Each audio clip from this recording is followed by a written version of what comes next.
नमस्कार दोस्तों, SN2 class में आप लोग स्वागत है। आज हम लोग स्टार्ट करते हैं कि परिशुद्ध एंड यथार्थ स्टार्ट करते हैं। लास्ट क्लास में अनुप्रयोग को हम लोग पढ़े, 4 अनुप्रयोग पढ़े थे हम लोग, 4 अनुप्रयोग अच्छे से हम कर लिए थे। आज हम लोग स्टार्ट करते हैं परिशुद्ध एवं यथार्थ स्टार्ट करते हैं। चलिए हम लोग देखते हैं परिशुद्ध क्या होता है, यथार्थ क्या होता है। पहले हम इसको समझते हैं, फिर इसकी डिफिनेशन हम लोग निकालेंगे। चलिए मान लीजिए मैं 2 बनाता हूँ, पहले गोला बनाता हूं। एक गोला ए बन गया, दूसरा गोला ए बन गया। अब बताओ, एक गोला बनाए मैं, तो इसमें एक काम करना है कि ए हमारा सेंटर है, गोला है तो सेंटर होगा, केंद्र होगा, ए हमारा केंद्र है। अब हमें क्या एक टास्क मिला, मतलब कोई आया हमें एक टास्क दिया। अब एक टास्क हमें क्या दिया कि 10 तीर दिया, हमको 10 तीर दिया और धनुष दिया। अब बोला वो हमें कि ए हमारा जो 10 तीर का निशाना बिल्कुल सेंटर पे लगाना है, आपको बिल्कुल सेंटर पे लगाना। हम क्या किए, हम ठीक है भाई लगाते हैं। तो हम 10 तीर का जब निशाना लगाना चालू किए तो हमें यहाँ पे देखिए, जब हम निशाना लगाएं तो 2 तीर का निशाना तो बिल्कुल इस पे लगा, एग्जैक्ट लगा। 2 तीर का निशाना इस पे लगा, इसके सेंटर पे एग्जैक्ट लगा। लेकिन बची 8 तीर, जो बची 8 तीर का निशाना इसके अगल बगल लगा, इसके अगल बगल लगा। तो बताओ अगल बगल लगा तो एक बात बताओ कि लग तो बस ये जो अगल बगल लग रहा है 8, इसको बस थोड़ी सी और जरूरत पड़ेगी दिशा की, ना थोड़ी सी और दिशा की जरूरत मिल जाती तो एग्जैक्ट लगा देता कि नहीं, तब एग्जैक्ट यहाँ पे निशाना लगा सकता था वो ना। बस इसको थोड़ी सी जरूरत थी, किसकी, दिशा की जरूरत थी। लगभग इसकी आकृति क्या थी, ठीक थी। तो ये हमारा आकृति इसकी लगभग थी, तो इसी को हम बोलते हैं यथार्थ कहते हैं। अब इसको हम बोलते हैं, जो हमारा एक गोला केंद्र होता है, इसको हम बोलते हैं सैद्धांतिक मान बोलते हैं। इसे हम सैद्धांतिक मान बोलेंगे। ये सैद्धांतिक मान, जहां हम निशाना हमें लगाने के लिए बोला गया है केंद्र पे, वो हमारा क्या होता है, सैद्धांतिक मान होता है। और जो हम 10 तीर लेके निशाना लगा रहे हैं, 10 तीर लेके निशाना लगा रहे हैं ना, तो हमारे जो 10 तीर, हमारा 10 तीर के जो निशाना लगाए, इसे हम बोलेंगे प्रायोगिक मान। प्रायोगिक मान। अब इसकी हम डिफिनेशन कैसे निकालेंगे। एक बात बताओ कि सैद्धांतिक मान और प्रायोगिक मान को आपस में अगर तुलना भी करेंगे तो हमारा अधिकतम निकट मान आ रहा है कि नहीं। देखिए दोनों हमारे बिल्कुल आसपास आ रहे हैं, नहीं दूर तो बहुत दूर तो है नहीं। अगर एक यहाँ पर रहता है, एक यहाँ तीर लगता है, एक यहाँ तीर लगता है, यहाँ पे तीर लगता है, यहाँ पे तीर लगता है, तो हम वहाँ पे एग्जैक्ट हम नहीं बोल सकते हैं कि आकृति इसकी सही है। अगर ये बताओ कि हमारे 10 तीर का निशाना हमारे एक जगह लगभग लग रहा है कि नहीं, उसके केंद्र के आसपास लग रहा है ना, जब उसके केंद्र पर जहाँ निशाना लगा उसके आसपास लग रहा था, हम बोलेंगे इसको तो कि किसी भौतिक, डिफिनेशन यहाँ पे आप लिखा आ रहा है, आप लोग लिख सकते हैं इसको, किसी भौतिक राशि के सैद्धांतिक मान व प्रायोगिक मान को आपस में तुलना करने पर अधिकतम निकट मान को यथार्थ कहते हैं। एक बार और डिफिनेशन सुन लीजिए आप लोग कि देखिए कि प्रायोगिक मान, सैद्धांतिक मान व प्रायोगिक मान को, ये सैद्धांतिक मान है, वह प्रायोगिक मान को आपस में जब तुलना करेंगे, उसमें कितना नजदीक कितना दूर, आपस में तुलना करने पे जो अधिकतम निकट मान को, अधिकतम निकट मतलब इसके बिल्कुल पास, अधिकतम निकट मान को हम यथार्थ कहते हैं। एक क्लियर हमें यथार्थ हो गया। इसे हम बोलेंगे क्या, यथार्थ बोलेंगे। इसको हम बोलेंगे यथार्थ बोलेंगे। अब यथार्थ तो हमें क्लियर हो गया। अब समझते हैं हम लोग परिशुद्ध को समझते हैं। अब एक बात बताओ, फिर वही हम काम करते हैं कि 10 तीर हमें दिया गया, धनुष से इसमें निशाना लगाना उसके केंद्र पे, तो हम लिए ठीक भाई। अब 10 तीर का निशाना जब हम लगाना चालू किए हैं तो बताओ कि हमें केंद्र यहाँ पे है, लेकिन निशाना हम लगा रहे हैं यहाँ पे। निशाना 10 तीर का हम लोग कहाँ पे लगा रहे हैं, यहाँ पे लगा रहे हैं।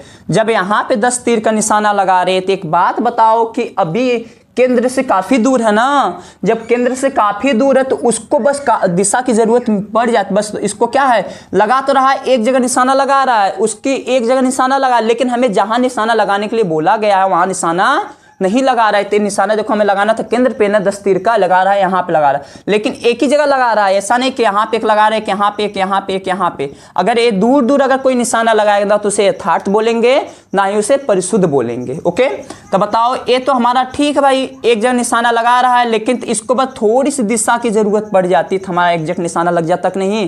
तो अब बताओ ये हम जो 10 तीर हम लिए हैं, तो इसे हम क्या बोलते हैं, प्रायोगिक मान। इसे हम प्रायोगिक मान बोलते हैं। अब बताओ इसे हम प्रायोगिक मान बोलते हैं, तो एक बात बताओ कि प्रायोगिक मान की आपस में हम तुलना करें, क्योंकि कितने प्रायोगिक मान यहाँ पे देखो हम 10 ले रहे हैं ना। अब 10 प्रायोगिक मान को आपस में तुलना करने पर आपस में तुलना करते हैं उसे हम क्या कहते हैं, परिशुद्ध कहते हैं। कि प्रायोगिक मान को आपस में तुलना करने पर जो मान प्राप्त होता है उसे हम क्या कहते हैं, परिशुद्ध कहते हैं। क्लियर हो गया आप लोगों को। क्योंकि देखिए अगर यहाँ पे निशाना लगा रहे तो बस इसको थोड़ी सी जरूरत पड़ेगी, बस एक प्रायोगिक मान भी आपस तुलना करेगा कि प्रायोगिक मान की कितना, जैसे एक हमें एक तीर लिए यहाँ पे हम, ठीक है, एक तीर का निशाना लगाएं, अब दूसरी तीर लिए तो हमें ये आसपास इसके लग रहा है, बिल्कुल आसपास लग रहा है। तो बताओ कि ये आपस में जब इसको हम तुलना करेंगे, प्रायोगिक मान को आपस में तुलना करेंगे, जो अधिकतम निकट मान प्राप्त होगा उसे हम क्या कहते हैं, परिशुद्ध कहेंगे। क्लियर है आप लोगों को।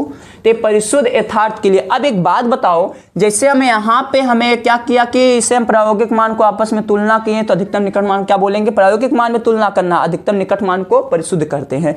लेकिन यहाँ पे भी तो हो सकता हुआ, यहाँ तो भी हो सकता है। देखिए एक ही जगह हमारे लगभग प्रायोगिक मान हमारे सब एक ही जगह है ना, जब प्रायोगिक मान एक ही जगह हमारा है, इसको आपस में तुलना करें वो भी तो अधिकतम निकट मान आएगा, तो उसे भी तो यथार्थ परिशुद्ध बोल सकते हैं। जब यथार्थ भी, ये देखिए हमारा यथार्थ भी है और परिशुद्ध भी है, ध्यान रखिएगा, ये यथार्थ भी है और परिशुद्ध दोनों है, इस बात का ध्यान रखें। लेकिन इसे हम सिर्फ यथार्थ बोलेंगे, इसे हम क्या बोलेंगे, यथार्थ बोलेंगे। अगर कोई बोल दिया इसका यहाँ पे निशाना लगाना, एक तीर यहाँ लगा रहे, एक यहाँ पे, एक यहाँ पे, यहाँ पे, अब बताइए अलग अलग लगा रहा, मतलब कोई निशाना लगाना उससे किया है, निशाना लगा रहे, एक यहाँ पे लगा रहे, एक यहाँ पे, एक यहाँ, यहाँ अलग अलग लगा रहे, इसे ना तो यथार्थ बोलेंगे, ना ही यथार्थ बोलेंगे, ना ही परिशुद्ध बोलेंगे। इसको हम दोनों में से कोई नहीं बोलेंगे, क्योंकि ये निशाना एक जगह हमारा लगा नहीं रहा है, कहीं और लगा रहा है। तो हमें अब क्लियर होगा, परिशुद्ध यथार्थ अब क्लियर हो गया होगा। डेफिनेशन आप लोग उस पर आ रही होगी, नीचे आ रहा होगा लिखा, आप लोग डेफिनेशन लिख सकते हैं। अब हम यहाँ से अगर स्क्रीनशॉट इसका लेना तो ले लीजिए। अब हम लोग आगे बढ़ते हैं, त्रुटि की स्टार्ट करते हैं। त्रुटि पढ़ेंगे, फिर हम त्रुटि का निरूपण करेंगे, उसके बाद हमें टॉपिक का मतलब यहाँ तक हम पढ़ेंगे, फिर कल नेक्स्ट टॉपिक कब पढ़ेंगे। ओके चलिए हम लोग स्टार्ट करते हैं, त्रुटि के बारे में स्टार्ट करते हैं। अब हम लोग देखते हैं कि स्टार्ट करते हैं त्रुटि को। हम लोग अभी परिशुद्ध और यथार्थ के बारे में पढ़नी है अच्छी तरह से, आकृषि के बारे में पता चल गया। आकृषि मतलब जो एक जगह बिल्कुल लगता है उसे आकृषि कहते हैं। अब बताओ हम लोग स्टार्ट करते हैं एरर के बारे में, त्रुटि के बारे में।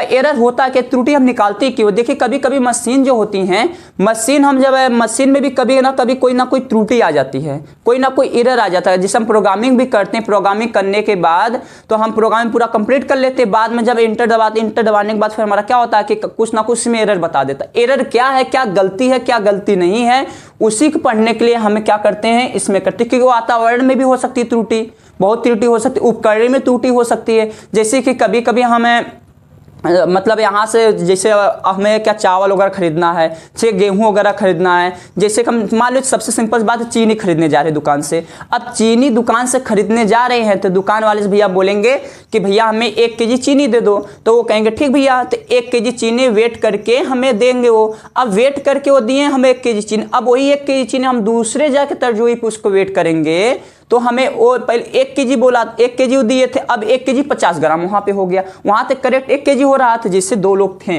2 तरजुई थी, ठीक है, एक।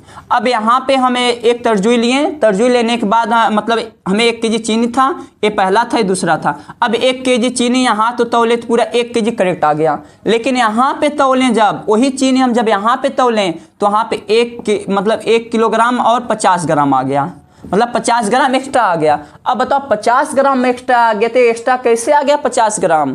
कि सेम वही चीनी यहाँ पे ज़्यादा आ रहा है, यहाँ पे कम आ रहा है, यहाँ पे ज़्यादा आ रहा है। इसलिए क्योंकि इसकी कुछ ना कुछ चाहे इस मशीन में खराबी होगी, चाहे इस मशीन में खराबी होगी। तो अब बताओ चाहे इस मशीन में खराबी होगी, चाहे इस मशीन खराबी, उसे हम क्या कहते हैं कि ये इसमें हमारी त्रुटि कितने त्रुटि है। अब त्रुटि पता करने के लिए उसी के लिए हम त्रुटि पढ़ते हैं। क्लियर है। अब चलिए हम लोग अब स्टार्ट करते हैं त्रुटि। देखिए त्रुटि जो होता है कि एक वास्तविक मान होता है, जिसे हम एक्सपेरिमेंट करते हैं ना, जब एक्सपेरिमेंट करते हैं जिससे कि हमें मान लीजिए कोई ना कोई वैल्यू हमारे एग्जैक्ट कोई ना कोई, जैसे मान लीजिए हमारे की कोई एक एग्जैक्ट वैल्यू आ रही है, जैसे 10 कोई एग्जैक्ट वैल्यू है, ठीक है, 10 कोई एग्जैक्ट वैल्यू आ रही है, 10 कोई एग्जैक्ट वैल्यू है, और हमें क्या कर रहे हैं, इसमें प्रयोग कर रहे हैं, अलग अलग प्रयोग। हमें 10 वैल्यू हमारे एग्जैक्ट बिल्कुल है, इतना आना चाहिए हमें, लेकिन हम जब प्रयोग करें तो हमारा 8 आ रहा है, 9 आ रहा है, 7 आ रहा है, 5 आ रहा है, 6 आ रहा है, फिर 9 आ रहा है, 9.5 आ रहा है, ये सब वैल्यू आ रही हैं। तो एक बात बताओ कि ये सब आ रहे हैं तो हम अलग अलग प्रयोग कर रहे हैं ना, तो हमें बोलते हैं इसको प्रायोगिक, जो हम प्रयोग करते हैं उसे प्रायोगिक मान कहते हैं। जो अलग अलग एक्सपेरिमेंट वैल्यू हम लेते हैं, एक्सपेरिमेंट कर रहे थे ना हम कितना 10 आने के लिए, लेकिन आ नहीं रहा था ना, तो हम प्रायोगिक मान बोलेंगे। लेकिन एग्जैक्ट क्या हमारा है 10 है, 10 मतलब वास्तविक मान, वास्तविक मान। अब एक बात बताओ आप लोग बाबू कि अगर ये 10 है और यहाँ पे 9.5 है, अब 10 में से 9.5 को घटाएंगे कितना बचेगा 0.5, तो इसका मतलब यह है कि 0.5 और आ जाता तो एग्जैक्ट वैल्यू आ जाती ना। देखिए 9.5 आ रहा था वैल्यू, प्रायोगिक मान आ रहा था कि नहीं, अगर हमें आधा वैल्यू और आ जाती 10 आ जाता कि नहीं, एग्जैक्ट मान वास्तविक मान आ जाता कि नहीं। तो इसलिए बताओ कि इसके हमें डेफिनेशन कैसे निकालेंगे, वास्तविक मान व प्रायोगिक मान के अंतर को ही त्रुटि कहते हैं। अभी त्रुटि हमारी कितनी की है, त्रुटि हमारी है कितनी त्रुटि है 0.5 की त्रुटि आ रही है हमें, 0.5 और हमारे सही कर देते हैं तो हमारे पूरा एग्जैक्ट कितना आ जाता 10 आ जाता। क्लियर है। जैसे कि और समझ लेते हैं कि अगर हमें 10 दिया गया वैल्यू, हमें आ रही है कि 9 आ रही वैल्यू, मान लीजिए ये प्रायोगिक मान है, ये पास प्लस हम प्रायोगिक मान है, और ये हमारा क्या है वास्तविक मान है कि एग्जैक्ट हमारा वैल्यू कितना दिया, कितना लाना है 10 लाना है, आ रही 9। अब बताओ अगर हम इन दोनों को क्या करते घटा देते, 10 में से 9 घटाएंगे तो एक ही क्या हमारी ये त्रुटि है। अभी कितनी त्रुटि आ रही, एक की त्रुटि आ रही। तो बताओ कि हमें इसको डेफिनेशन कैसे निकालेंगे त्रुटि की, वास्तविक मान व प्रायोगिक मान के अंतर को ही त्रुटि कहते हैं।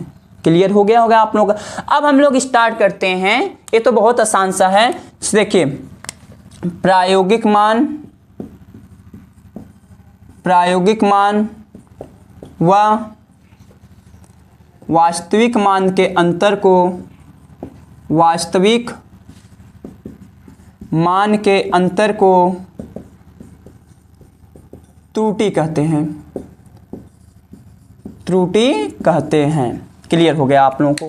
ठीक है, मतलब प्रायोगिक मान कितना आ रहा, वास्तविक मान को आपस में तुलना करेंगे, मतलब क्या करेंगे उसमें दोनों का अंतर निकालेंगे, क्या आ जाएगा हमारा जो वैल्यू आएगी तो ये हमारे क्या होता है त्रुटि एरर आता है। ठीक है, अब हम इसको आगे देखते हैं हम लोग कि अब इसका निरूपण करते हैं, इसको रब करके हम निरूपण इसका करते हैं कि त्रुटि का निरूपण। अब त्रुटि के निरूपण में हमारे आएंगे हमारे प्रेक्षण वगैरह आएंगे, जो ऑब्जर्वेशन टेबल हम बनाते थे कि नहीं, जो हम लोग कक्षा 10 में थोड़ा बहुत एक्सपेरिमेंट किए होंगे तो उसमें हम लोग बनाते हैं कि ऑब्जर्वेशन टेबल बनाते हैं, उसी को हम लोग आज सीखते हैं। यहाँ पे हम लोग अब लेते हैं त्रुटि का निरूपण, त्रुटि का निरूपण। अब एक त्रुटि का निरूपण क्या है, अब त्रुटि का निरूपण अलग अलग तरीके से होता है। एक पहला वाला हम लेते हैं इसमें प्रेक्षण, प्रेक्षण मतलब ऑब्जर्वेशन,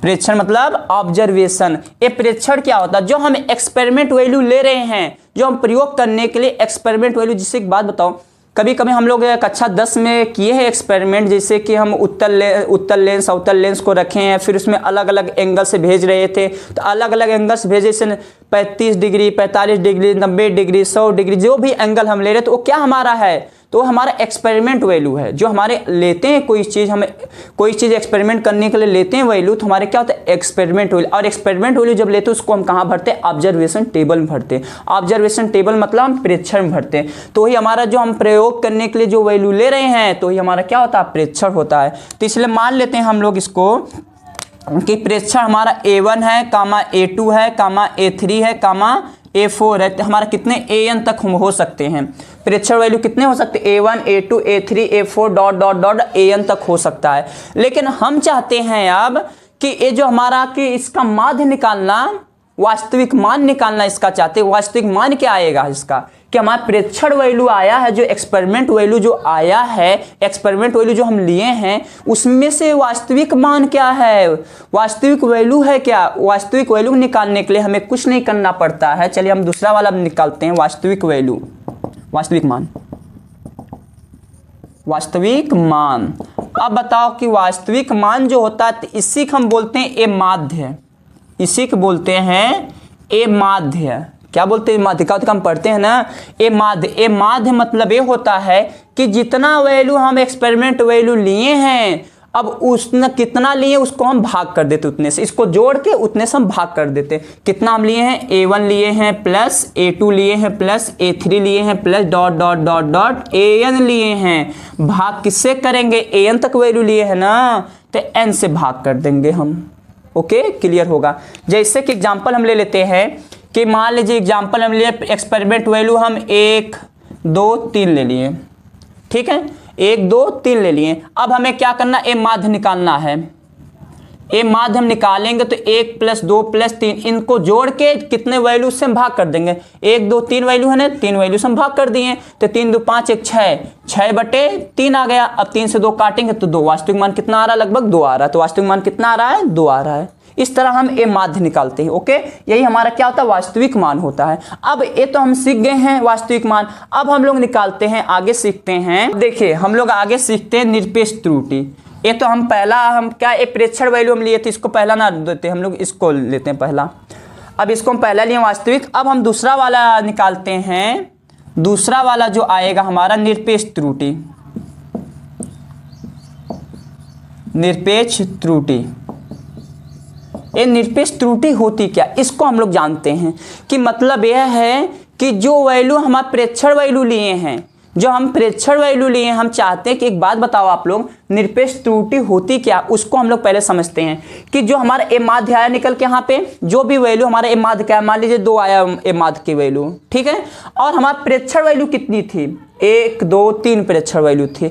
हमको इसमें देखना है कि जो वास्तविक मान आया है और जो प्रेक्षण वैल्यू आई है, वास्तविक मान में से प्रेक्षण वैल्यू को हम घटा देंगे तो हमें पता चल जाए कितने अभी हमें और जरूरत है, कितनी का और हमें त्रुटि आ रही है। वही हमारी क्या होती है, निरपेक्ष त्रुटि होती है।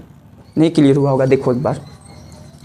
जैसे कि बाबू कि अगर मान लीजिए ए माध्य हम लिए कि एक ऑब्जर्वेशन, मतलब वो लिए प्रेक्षण लिए, प्रेक्षण हमारा कितना है, a1 बराबर 1 है, a2 बराबर 2 है, a3 बराबर 3 है। ये प्रेक्षण वैल्यू हम लिए हैं। अब इसमें से ए माध्य हमारा निकल के आया था, ए माध्य निकल के आया था हमारा 1 + 2 + 3/3। तो इसको हम काटे थे, हमारा कितना 2 आया था। जब ए माध्य 2 आया था, हम चाहते हैं कि ये तो वास्तविक मान आया था हमारा निकल के माध्य ना, हम चाहते हैं कि अभी हमें त्रुटि कितनी की है, अब कितनी त्रुटि है कितनी नहीं, उस इसमें से माध्यम से इसको हम घटा देंगे तो हमें वही क्या निकलेगी, निरपेक्ष त्रुटि निकलती है। कि अगर ए माध्य हमारा है, ए माध्यम से पहले a1 को घटा देंगे, a1 को घटा देंगे तो हमारा क्या निकल जाएगा कि मतलब 2 में से 1 घटाएंगे तो 1 आ रहा, तभी कितनी की जरूरत है, 1 की जरूरत इसको है। कि पहले वाले प्रायोगिक मान को अभी कितनी जरूरत है, 1 की जरूरत है, तो इसलिए 1 आ रहा है। तो ये हमारा 1 जो आ रहा है ये निरपेक्ष त्रुटि है। चलिए इसका फार्मूला लिखते हैं निरपेक्ष त्रुटि का, समझ में आ गया होगा आप लोगों को।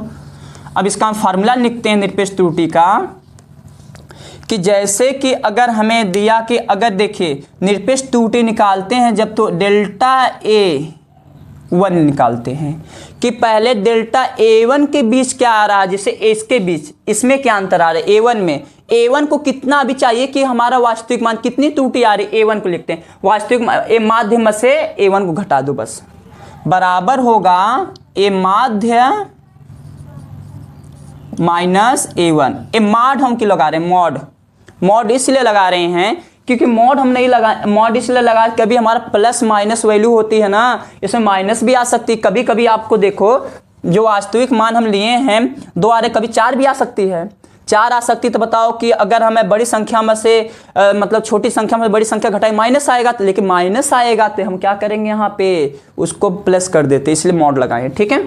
अब डेल्टा A2 लेंगे हम तो क्या आएगा, ए माध्य माइनस A2। इस तरह हमारा डेल्टा A3 लेंगे तो ए माध्य माइनस F3, क्योंकि हम किसका निकाल ले, A3। इसमें से बस हमें घटाना, तभी पता चलेगा अभी कितनी हमें जरूरत और है, कितनी त्रुटि आ रही, कितनी का और जरूरत है, इसलिए हम घटा देते हैं। अब डॉट डॉट डॉट डॉट क्या आ जाएगा, ए डेल्टा AN बराबर ए माध्य